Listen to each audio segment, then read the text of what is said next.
Hello दोस्तों, मैं आमिर अंसारी। आप आपके अपने यूट्यूब चैनल आमिर क्लासेज में आप सबका स्वागत करता हूं। आज हम लोग सीखेंगे पास्ट इंडेफिनिट टेंस का पैसिव, जो कि हम लोग प्रेजेंट इंडेफिनिट, प्रेजेंट कंटिन्यूअस और प्रेजेंट परफेक्ट का सीख चुके हैं। और आप सबको पता है कि प्रेजेंट परफेक्ट कंटिन्यूअस टेंस का नहीं बनाया जाता है।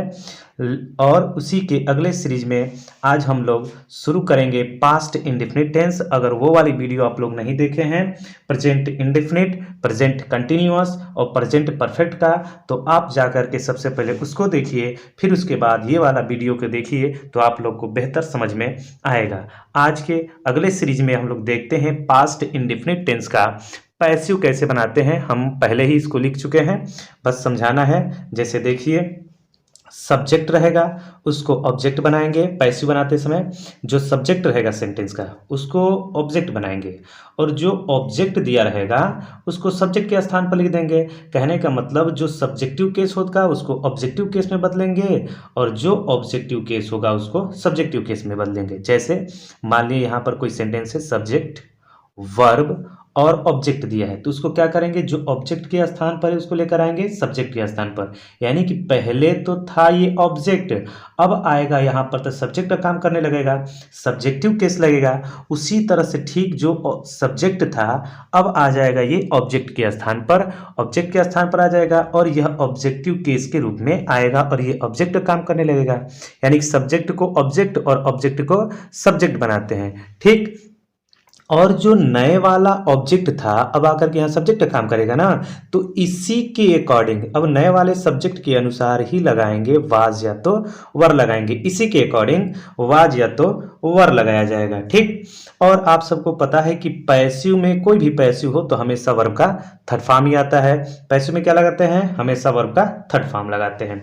और जो नए वाला, अब मान लो ये सब्जेक्ट था, अब आकर के ऑब्जेक्ट काम करेगा ना, तो ठीक ये ऑब्जेक्ट, जो नए वाला ऑब्जेक्ट बना है, पहले सब्जेक्ट था, अब ये ऑब्जेक्ट का काम करेगा, तो उसी के पहले बाई लगाते हैं। जो ऑब्जेक्ट है उसी के पहले बाई लगाते हैं, ठीक है। इसका स्ट्रक्चर देख लेते हैं। जैसे लिखेंगे क्या पैसिव में, यानी कि जो ऑब्जेक्ट था, अब सब्जेक्ट का काम करेगा सब्जेक्ट का, तो सब्जेक्ट इसी के अकॉर्डिंग वाज या तो वर, उसके बाद पैसिव में हमेशा वर्ब का थर्ड फॉर्म लगाते हैं, बाई लगाएंगे, और बाई लगाने के बाद ऑब्जेक्ट लगाएंगे, ठीक है। आइए कुछ यहाँ पर एग्जाम्पल दिए गए हैं, उसको हल करते हैं। इसमें ये क्या है, सब्जेक्ट एक है, ये एक वर्ब है, और ये एक ऑब्जेक्ट है, ऑब्जेक्ट के स्थान पर है। तो सब्जेक्ट को हम लोग क्या बनाते हैं, ऑब्जेक्ट बनाते हैं, सब्जेक्ट को ऑब्जेक्ट बनाते हैं, तो बन क्या जाएगा, ए मैंगो, ऑब्जेक्ट के स्थान पर आ गया ए मैंगो। तो देखिए सिंगुलर नंबर है तो वाज या तो वर लगेगा, तो इसमें से कौन सा आता है, वाज आता, लगाते हैं इसको, तो वाज। फिर उसके बाद वर्ब का थर्ड फॉर्म ईट का, ईट, एट, ईटेन हो जाता है, ईटेन। फिर उसके बाद क्या लगाते हैं, बाई, बाई लगाने के बाद आई का ऑब्जेक्टिव केस मी होता है। और ये पहले वीडियो में हम बता दिए थे कि आई का ऑब्जेक्टिव केस क्या होता है, वी का ऑब्जेक्टिव केस क्या होता है, दे का ऑब्जेक्टिव केस क्या होता है, ही का ऑब्जेक्टिव केस क्या होता है, सी का ऑब्जेक्टिव केस क्या होता है, इन सारे चीज़ों का बता दिए थे। इट का ऑब्जेक्टिव केस क्या होता है, आप लोग उस वीडियो को देख लीजिएगा, ठीक। अगला सेंटेंस ये है कि आई जो कि एक सब्जेक्ट है, एट जो कि एक वर्ब है, फोर मैंगोज ये पूरा का पूरा एक ऑब्जेक्ट है, पूरा का पूरा क्या है, एक ऑब्जेक्ट है। तो इसको बदलते हैं, कैसे बदलेंगे, फोर मैंगोज, फोर मैंगोज। अब चार आमा हो गए, इसका मतलब प्लूरल है तो प्लूरल वर्ब लगाएंगे, वर लगाएंगे। वर के बाद ईट का हमेशा थर्ड फॉर्म आता है, तो ईट का ईटेन हो जाएगा। उसके बाद बाई आता है तो बाई लगा दिए, और आई का ऑब्जेक्टिव केस मी होता है, इसलिए यहाँ पर मी लगा दिए, ठीक है। अगला देखते हैं, अगला एग्जाम्पल क्या है। इसी तरह से जैसे द पुलिस एक सब्जेक्ट है, अरेस्टेड एक वर्ब है, और हिम एक ऑब्जेक्ट है। तो ऑब्जेक्ट को क्या बनाएंगे, सब्जेक्ट के स्थान पर लेकर आएंगे, तो ही हो जाएगा ना, ही। उसके बाद इसके साथ क्या आता है, वाज, अरेस्टेड थर्ड फॉर्म लगाएंगे, अरेस्टेड। अब देखिए यहाँ पर फुल स्टॉप कर देंगे, क्यों, क्योंकि बाई द पुलिस लिखने की जरूरत नहीं है। ये एक एजेंट है, सब्जेक्ट एक एजेंट है, तो यहाँ पर एजेंट लिखने की जरूरत नहीं होती है क्योंकि ये सेंस क्लियर हो गया। ही वाज अरेस्टेड, उसको गिरफ्तार किया गया, तो गिरफ्तार किसी न किसी पुलिस के द्वारा ही किया गया होगा, अन्य आदमी के द्वारा तो गिरफ्तार किया नहीं जाता है। तो इसलिए जब सेंस क्लियर हो गया या एजेंट हो जाता है कुछ शब्द, तो उनको नहीं लिखा जाता है, आगे लिखा नहीं जाता है। अगला देखते हैं, फिर इसके बाद एक बार दोहरा देते हैं इसको। सब्जेक्ट को ऑब्जेक्ट बनाएंगे और ऑब्जेक्ट को सब्जेक्ट बनाएंगे, ठीक है। और इसका हमेशा पैसिव में वर्ब का थर्ड फॉर्म लगता है और इसी के अनुसार वाज या तो वर लगाएंगे। ऑब्जेक्ट के पहले हमेशा बाई लगाएंगे और इसका स्ट्रक्चर क्या होगा, सब्जेक्ट वाज या तो वर्ब का थर्ड फॉर्म बाई या तो बाई, उसके बाद ऑब्जेक्ट। और ये एग्जाम्पल हम आप लोग को बता दिए हैं, एक बार और इसको पॉज करके वीडियो को देख लीजिएगा, ठीक है। अगला हम देखते हैं नेगेटिव। चलिए अगला देखते हैं नेगेटिव सेंटेंसेज। इसको हिंदी में बोलते हैं नकारात्मक वाक्य। नेगेटिव सेंटेंस को हिंदी में क्या बोलते हैं, नकारात्मक वाक्य। हिंदी में लिखा गया है कि नकारात्मक वाक्य रहने पर वाज या तो वर के बाद नॉट लगाया जाता है। नकारात्मक वाक्य रहने पर यानी कि जिस सेंटेंस में डिड नॉट का प्रयोग किया गया है उसमें नॉट रहने पर वाज नॉट या तो वर नॉट का प्रयोग करेंगे। सब स्ट्रक्चर देख लेते हैं। सब्जेक्ट, इसी के अकॉर्डिंग वाज या तो वर लगाएंगे, फिर उसके बाद नॉट रहेगा तो नॉट लगा देंगे क्योंकि नेगेटिव है तो नॉट रहेगा ही। पैसिव में हमेशा वर्ब का थर्ड फॉर्म ही आता है, फिर उसके बाद बाई लगाएंगे, बाई लगाने के बाद ऑब्जेक्ट लगा दिया जाएगा, ठीक है। इसी तरह से इसका एक उदाहरण देखते हैं, उदाहरण हल करते हैं। एग्जाम्पल, आई एक सब्जेक्ट है, ईट वर्ब है, मैंगोज एक ऑब्जेक्ट है और हमको डिड नॉट को ही वाज नॉट में बदलना है, ठीक है। तो मैंगोज को पहले लेकर आएंगे बनाते समय, मैंगोज बहुत सारे मैंगोज है इसलिए वर लगाएंगे, वर लगा दिया।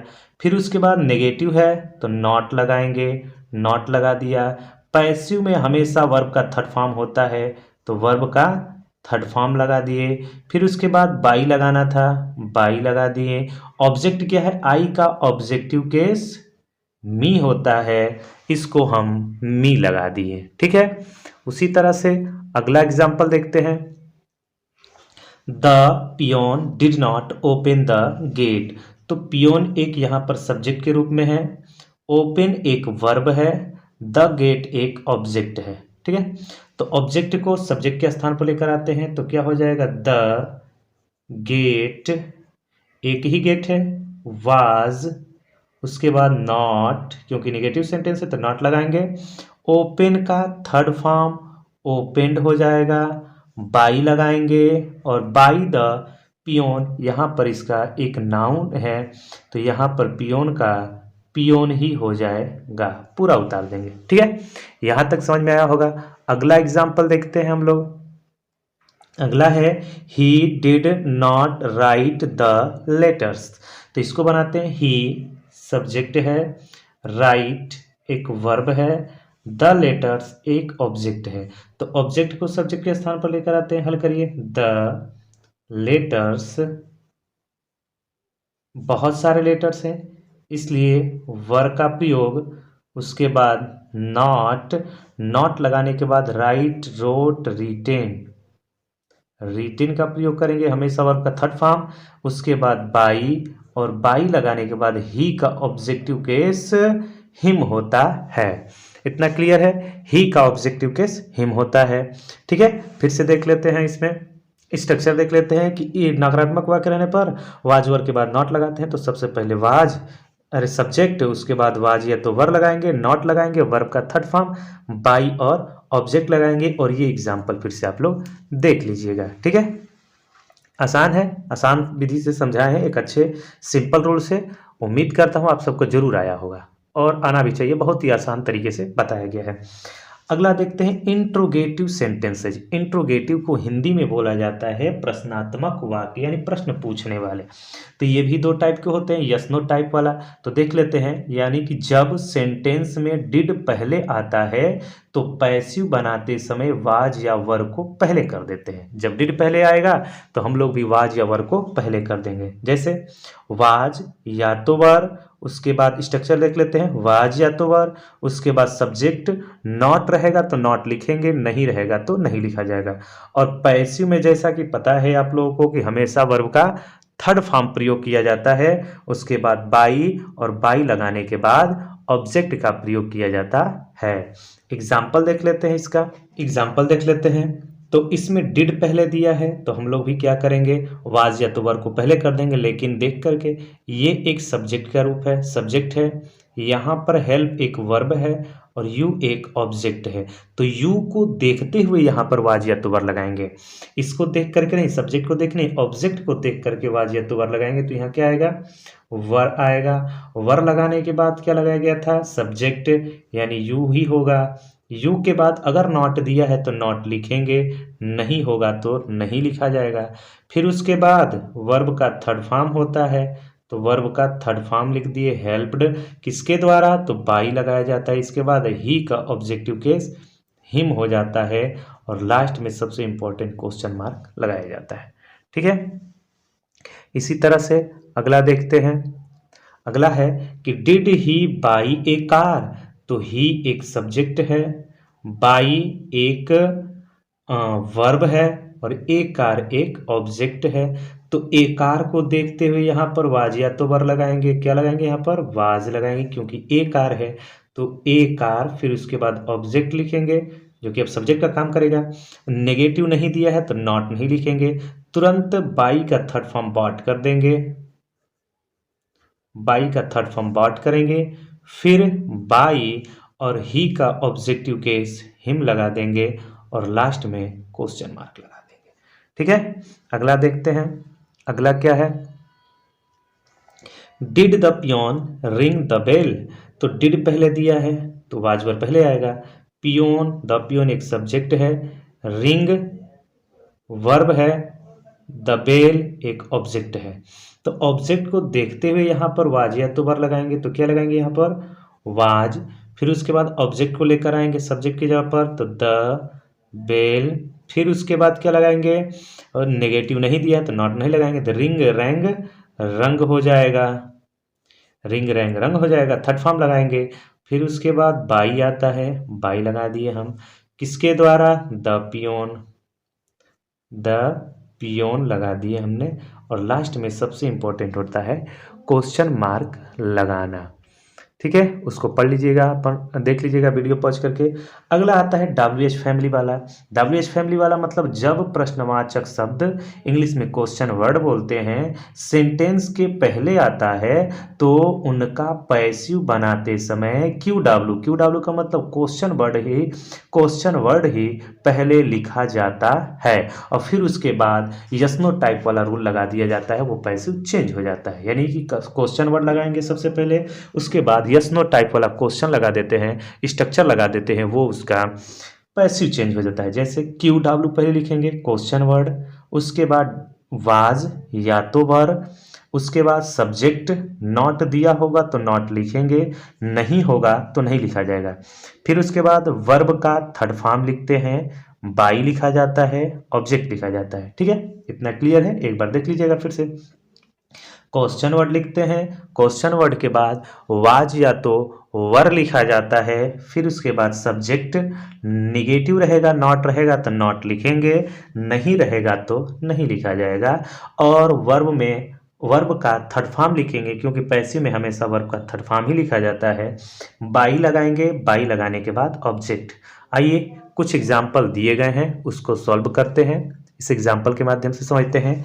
जैसे ये एक क्वेश्चन वर्ड है, डिड से शुरू है, उसके बाद डिड दिया है, ये एक सब्जेक्ट के रूप में है, सॉल्व वर्ब है, द प्रॉब्लम ऑब्जेक्ट है। ठीक है, ऑब्जेक्ट है। तो QW से शुरू है तो हम भी क्या करेंगे, QW से ही शुरू कर देंगे। जब QW लिख दिए फिर उसके बाद डिड वाले से शुरू हो गया ना, यानी कि QW हम लिख दिए, फिर उसके बाद डिड वाले से शुरू हो गया, तो QW लिखने के बाद डिड वाला फार्मूला लगा देंगे। यानी क्यू डब्ल्यू से हम लिख दिए, क्वेश्चन वर्ड लिख दिए, उसके बाद हम इसको बंद करते हैं तो डिड से शुरू होता है, इसका मतलब डिड वाला फार्मूला पूरा लगा देंगे। तो डिड वाला फार्मूला क्या था, इसके बाद वाज या वर लगाते थे ऑब्जेक्ट को देख करके। तो प्रॉब्लम एक ही है, तो क्या लगाएंगे, वाज, फिर उसके बाद द प्रॉब्लम नॉट नहीं दिया है इसमें, इसलिए नॉट नहीं लिखेंगे। सॉल्व का थर्ड फॉर्म सॉल्व्ड हो जाएगा, किसके द्वारा, बाई, किसके द्वारा, द बॉयज, क्योंकि यही सब्जेक्ट है, ऑब्जेक्ट के रूप में आ गया, बाय द बॉयज।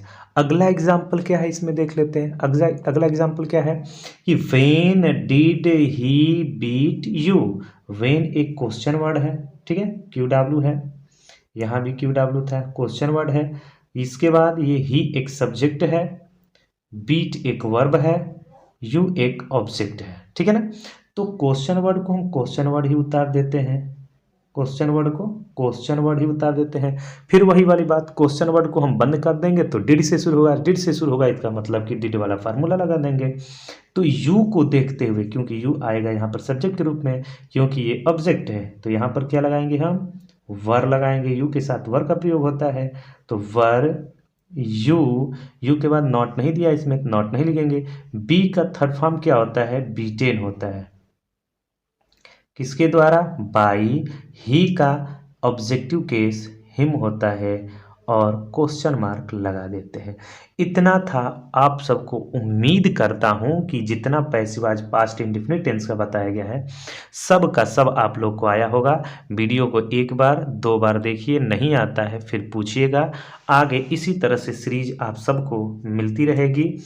और 1 फरवरी से 2023 के लिए क्लास 9, 10, 11, 12th का ग्रामर और बुक दोनों प्रोवाइड किया जाएगा। इंग्लिश हो, अरे यूपी बोर्ड हो या हो सीबीएसई बोर्ड, कोई भी बोर्ड हो जिसमें इंग्लिश पूछा जाता है, जिसमें ये सिलेबस है, हर सिलेबस का चढ़ाया जाएगा। यूपी बोर्ड बेसिकली रहेगा, उसमें कुछ कॉमन आते हैं चैप्टर सीबीएसई बोर्ड का, उन सब का भी चढ़ाया जाएगा। और ग्रामर तो सबके लिए एक ही होता है। Thank you, thanks for watching.